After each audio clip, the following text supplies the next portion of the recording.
ጤና ይስጥልን ክቡራትና ክቡራን እንዴት አላችሁ? በሳምንት 2 ቀናት ወደ እናንተ የሚደርሰው ኢትዮ ቢዝነስ ነው ጀምሯል።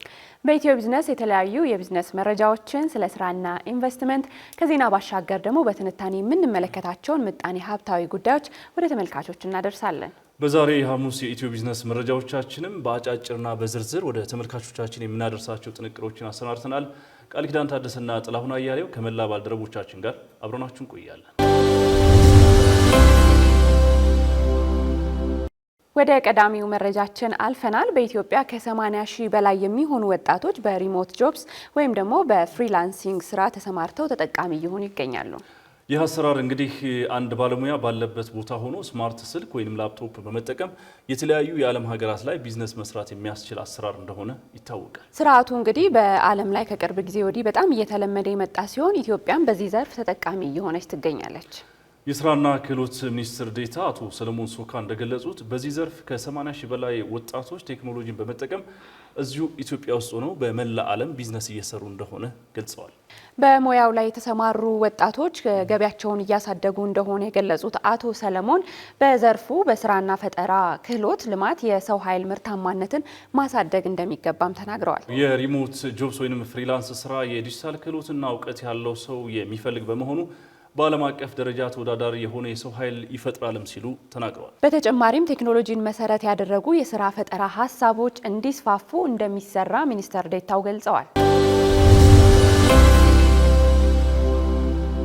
ቀጥለናል ተመልካቾች። እንግዲህ ቃል ወደ ሌላኛው መረጃችን እናመራለን። የሀገራችን የኢኮኖሚ የጀርባ አጥንት ወደ ሆነው ቡናን ወደ ተመለከተ ዘገባ እናመራለን። የአውሮፓ ህብረት ቡናን በሚመለከት ያወጣውን መስፈርት ማሟላት የሚችል ፕሮጀክት ማዘጋጀቱን ተናግሯል። ከዚህ ቀደም የአውሮፓ ህብረት ቡናን ጨምሮ ወደ አባል ሀገሮቹ የሚላኩ ሌሎች ምርቶች ከደን ጭፍጨፋና መመናመን ነፃ መሆናቸው ሳይረጋገጥ ወደ ሀገራቱ እንዳይገቡ ይፋ ማድረጉ ይታወሳል።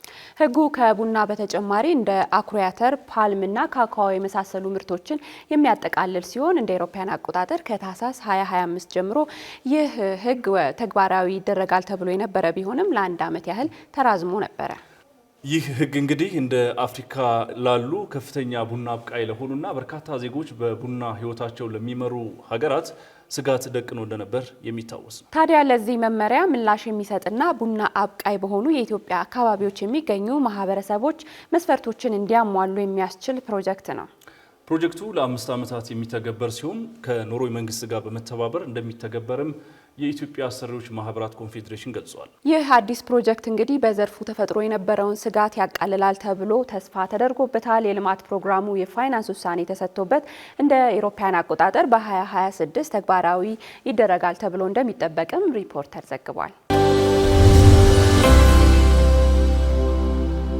መዲናችን አዲስ አበባ እየተካሄደ ስለሚገኝ አንድ የሁነት መረጃ ወደ ተመልካቾቻችን እናደርሳለን። አንደኛው የአፍሪካ ማህበራዊ ሚዲያ ተጽዕኖ ፈጣሪዎች ጉባኤ በአዲስ አበባ በዛሬው ዕለት ተጀምሯል። መዲናችን አዲስ አበባ እንግዲህ በርካታ ዓለም አቀፋዊና አህጉራዊ ሁነቶችን እያሰናዳች ትገኛለች። ይህ ጉባኤ የአፍሪካን እውነተኛ ገጽታ ለዓለም ለማስተዋወቅና አፍሪካ የዲጂታል ትርክቷን በባለቤትነት እንድትመራ ያለመ ነው። በዚህ ጉባኤ ላይም በርካታ ተሳታፊዎች እንደሚገኙ ይጠበቃል። ከ30 በአፍሪካ ሀገራት የተውጣጡ ተጽዕኖ ፈጣሪዎች በአጠቃላይ ከ321 ሚሊዮን በላይ ተከታይ ያላቸው 61 የአፍሪካ ተጽዕኖ ፈጣሪ ወጣቶች ይታደማሉ። ኢትዮጵያም ከአስተናጋጅነት ባለፈ ከ150 ሚሊዮን በላይ ተከታይ ያላቸው 120 የሚሆኑ የኢትዮጵያ የይዘት ፈጣሪዎች ይሳተፋሉ ነው የተባለው። እነዚህ የአፍሪካ ተጽዕኖ ፈጣሪ ወጣቶች እንግዲህ የአዲስ አበባን የተለያዩ ቦታዎች ተንቀሳቅሰው እየጎበኙ ይገኛሉ። የኢትዮጵያን መልክና ገጽታ ለዓለም ለማስተዋወቅም ትልቅ አቅም ይሆናሉ ተብሎ ይጠበቃል። ተመልካቾች ካፍታ ቆይታ በኋላ ወደ ሌሎች መረጃዎቻችን እንመለሳለን። አብራችሁን ቆዩ። እስከ መጨረሻው ድረስ ከኛ ጋር ስለነበራችሁ እናመሰግናለን። የምናዘጋጃቸውን አዝናኝ ቪዲዮዎች ማየት ከፈለጋችሁ እዚች ጋር ጠቅ ያድርጉ። ሰብስክራይብ የሚለውን ደግሞ እዚህ ጋር ጠቅ ማድረግ እንዳረሱ። በቀጣይ ቪዲዮ እንገናኝ።